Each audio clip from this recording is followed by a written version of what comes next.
बबलू हाथी सुबह सवेरे अकेले वन में टहलने के लिए निकला। वह अपने ही धुन में चला जा रहा था।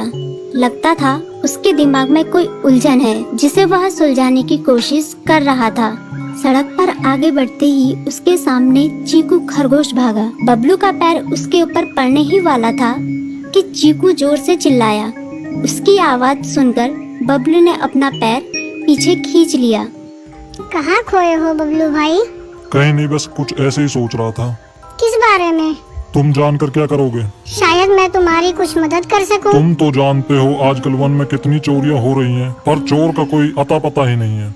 इस बात को लेकर वन के सारे प्राणी चिंतित थे। वे वहाँ खुद को सुरक्षित महसूस नहीं कर रहे थे। अरे चीकू भाई, हम मजबूर हैं। हम चोर को पकड़ ही नहीं पा रहे हैं। वह बहुत चालाक है और अपने काम को बड़ी कुशलता से अंजाम दे रहा है। कहीं कोई सबूत ही नहीं छोड़ रहा।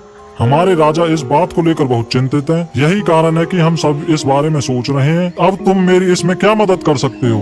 मैं कुछ सोचता हूँ, हो सकता है मुझे कोई उपाय सूझ जाए।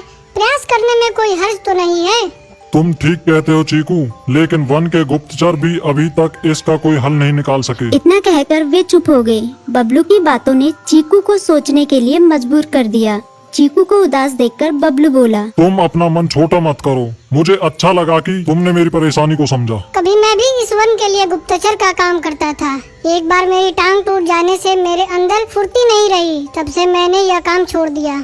चीकू, तुम चाहो तो यह काम दोबारा कर सकते हो। वन के प्राणी ज्यादातर दिन में भोजन की तलाश करते हैं, वे रात को आराम करते हैं। तुम दिन रात दोनों में ही भोजन की तलाश में निकल सकते हो।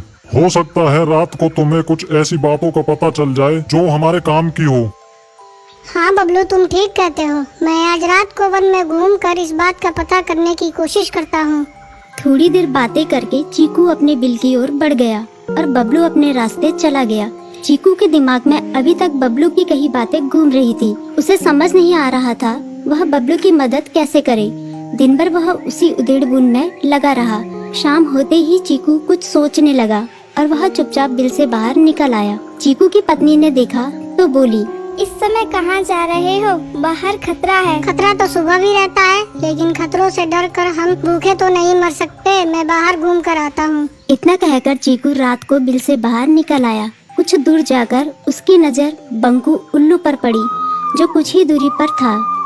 वह पेड़ की डाल पर बैठा अपनी गर्दन चारों तरफ घुमा रहा था। वह तेजी से पेड़ की एक डाल से दूसरी डाल पर उड़ रहा था। बंकू की नजर उस पर नहीं पड़ी थी। कुछ सोचकर चीकू पेड़ के पीछे से बाहर निकलकर थोड़ी खुली जगह पर आ गया और वहाँ से बंकू उल्लू को देखने लगा। बंकू ने चीकू को अंधेरे में भी देख लिया, पर उसने उसमें कोई उत्सुकता नहीं दिखाई और अपनी गर्दन चारों ओर घुमाता रहा। चीकू बड़ी देर तक बंकू की हरकतों पर नजर रखे रहा। वह थोड़ी देर तक खुले मैदान में खड़ा रहा, पर बंकू ने उसे देखकर भी अनदेखा कर दिया। उसने महसूस किया कि बंकू के आसपास चमकू चमगादड़ भी मंडरा रहा था। कुछ देर वन में घूमने के बाद चीकू अपने बिल में लौट आया और सुबह होने का इंतजार करने लगा। अगली सुबह बबलू उसी रास्ते में जा रहा था। रास्ते में चीकू उसका इंतजार कर रहा था। आज बड़ी जल्दी आ गए बबलू। हाँ, आजकल मुझे चिंता की वजह से नींद नहीं आती। कोई नई खबर है क्या? यकीन से तो मैं नहीं कह सकता, पर मैं तुम्हें ऐसे प्राणी का नाम बता सकता हूँ जो शायद चोरों की मदद कर रहा है। कौन है वो? बंकू उल्लू। इतना कहकर चीकू ने रात की घटना उसे ज्यों की त्यों सुना दी। इसे सुनकर बबलू का माथा ठनका। बबलू की आंखें चौंधिया गई। तुम ठीक कह रहे हो। मुझे आज रात बंकू और चमकू पर नजर रखनी होगी। इतना कहकर वे दोनों अपने अपने रास्ते चले गए। बबलू रात को अपने साथियों के साथ बंकू पर नजर गड़ाए रहा।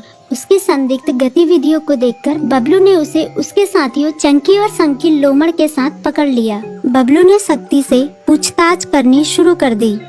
तुम इस समय बंकू चमकू के साथ क्या कर रहे हो? हम चारों दोस्त हैं, इसलिए साथ बैठकर बातें कर रहे हैं। चमगादड़ और उल्लू की दोस्ती तो समझ में आती है, पर लोमड़ के साथ दोस्ती कैसे हो सकती है? सख्ती से पूछने पर दोनों ने अपना जुर्म कबूल कर लिया और सभी चोरियों के बारे में बताया जो उन्होंने कुछ दिन पहले वन में की थी। बबलू ने उनके चोरी का सारा सामान भी बरामद कर लिया। बंकू और चमकू को अभी तक समझ में नहीं आ रहा था कि वो इतनी आसानी से कैसे पकड़ में आ गई।